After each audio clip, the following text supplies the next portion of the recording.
Belakangan ini telah beredar sebuah kasus terkait perkawinan dengan mahar palsu senilai miliaran rupiah.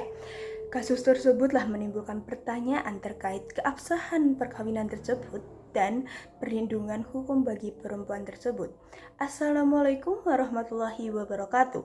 Saya Amira Hanun Mahdia Alia Raya. Dari permasalahan tersebut, saya akan jelaskan kepada kalian bagaimana implikasi hukum dari perkawinan dengan mahar palsu. Perkawinan adalah peristiwa hukum yang tidak hanya memiliki aspek sosial, tetapi juga memiliki konsekuensi hukum. Dalam hukum Islam, mahar adalah kewajiban suami dan merupakan bentuk penghormatan bagi perempuan. Namun, munculnya fenomena tersebut seperti kasus cek senilai miliaran rupiah di Pacitan menimbulkan masalah serius, terutama mengenai keabsahan akad nikah, kewajiban suami, dan perlindungan terhadap perempuan yang dirugikan.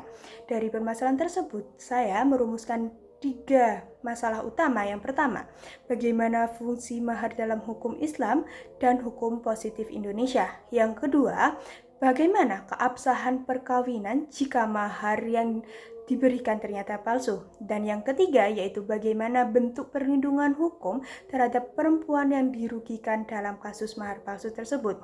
Tujuan penelitian ini adalah menganalisis fungsi mahar menurut 2 perspektif, yaitu perspektif hukum Islam dan perspektif hukum positif Indonesia. Yang kedua, menilai keabsahan perkawinan yang dilakukan dengan mahar palsu tersebut.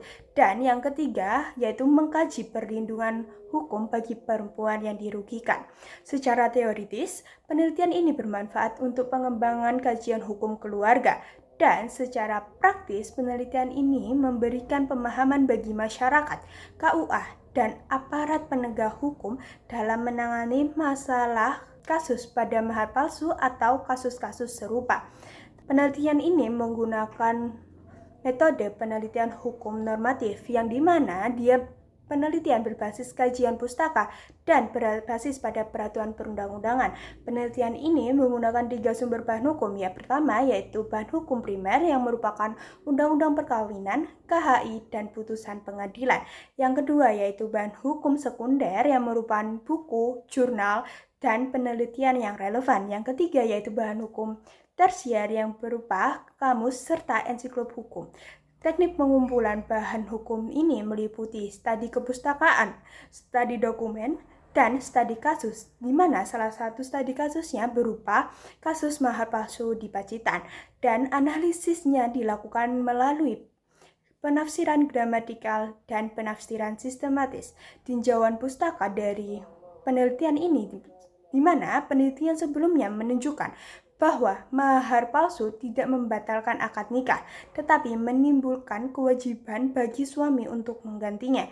Hidayat dan Sarbini menjelaskan bahwa kerugian akibat mahar palsu dapat digugat secara perdata, sedangkan Mahfud dan Anissa menemukan bahwa ketidaksesuaian mahar tetap memiliki konsekuensi hukum meskipun akad tetap sah.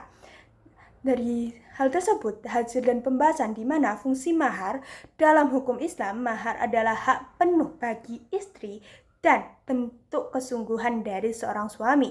Jika mahar palsu, suami wajib menggantinya dengan mahar mitsli.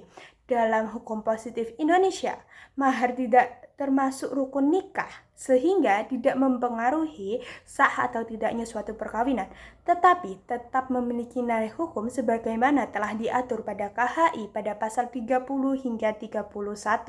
Terkait keabsahan nikah perkawinan dengan mahar palsu, perkawinan dengan mahar palsu tetap sah karena rukun dan syarat perkawinan lainnya itu sudah terjalani. Namun, tindakan menggunakan mahar palsu akan menimbulkan sebuah konsekuensi hukum. Seperti dalam kasus Pacitan, pernikahan tersebut tetap sah, tetapi suami wajib mengganti mahar dan dikenai sebuah proses hukum. Nah, selanjutnya memasuki pada poin ketiga, yaitu terkait sebuah perlindungan hukum, di mana perempuan dapat memperoleh perlindungan hukum melalui beberapa jalur. Yang pertama yaitu kasus pidana, di mana apabila perempuan tersebut merasa dirugikan dan ditipu, perempuan tersebut dapat menggugat dengan kasus pidana sebagaimana pada pasal 378 KUHP tentang penipuan. Yang kedua yaitu dapat melalui jalur perdata, di mana perempuan tersebut dapat menggugat agar suami tersebut dapat mengganti rugi sebagaimana telah diatur pada pasal 1365 KUH Perdata. Dan yang ketiga bisa melalui jalur hukum Islam, di mana hak menerima mahar mitli jika mahar awal tidak bernilai. Dan yang keenam yaitu berdasarkan pada UU PKDRT, yang dimana termasuk bentuk kekerasan ekonomi apabila mahar tersebut memang merugikan secara ekonomi. Dan dari hal tersebut dapat disimpulkan yang pertama bahwa mahar palsu adalah sebuah bentuk penipuan yang memiliki konsekuensi hukum. Dan yang kedua, suatu perkawinan yang dilakukan dengan mahar palsu itu tetap sah, tetapi suami wajib memenuhi mahar tersebut atau mengganti mahar tersebut. Yang ketiga, perempuan dapat dilindungi oleh hukum dalam beberapa jalur, yaitu hukum pidana, hukum Islam, dan hukum perdata.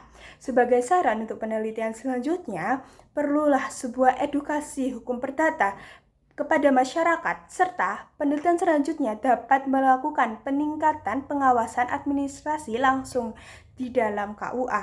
Sekian dari saya. Wassalamualaikum warahmatullahi wabarakatuh.